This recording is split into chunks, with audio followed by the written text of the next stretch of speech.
এই গল্প একটা শহরের নয়, এটা তার সমুদ্রের।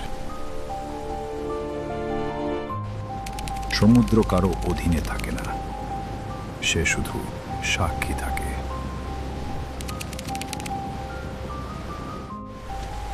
যেখানে ঢেউ ইতিহাস লিখে,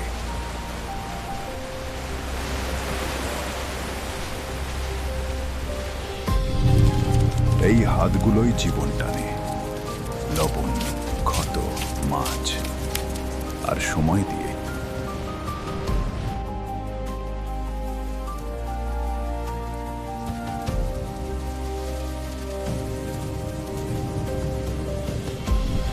বেঁচে থাকা কোনো অভ্যাস নয়, এটা প্রতিদিনের সাহস।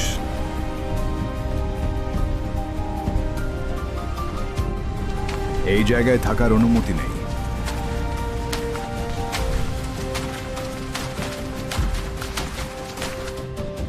ক্ষমতা ব্যাখ্যা দেয় না, সে শুধু আদায় করে।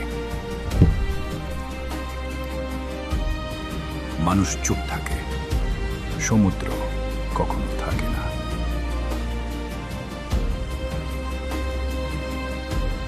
এই তীর মনে রাখে না কে কি হারায়।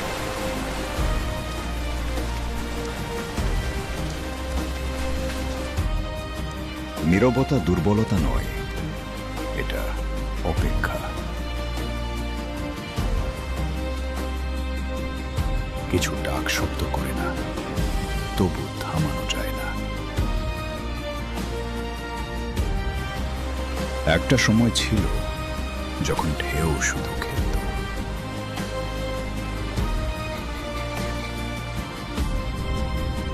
সময় সামনে যায়, কিন্তু অতীত থেকে চোখ ফেরায় না।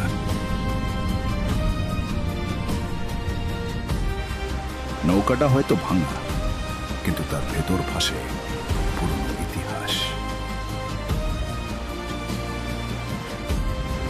এক কদম এগোনো মানে ফিরে না তাকানো।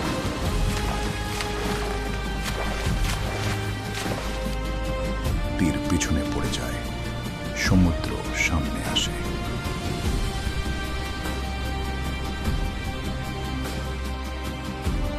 সাম্রাজ্য সীমা টানে, সমুদ্র সব মুছে দেয়।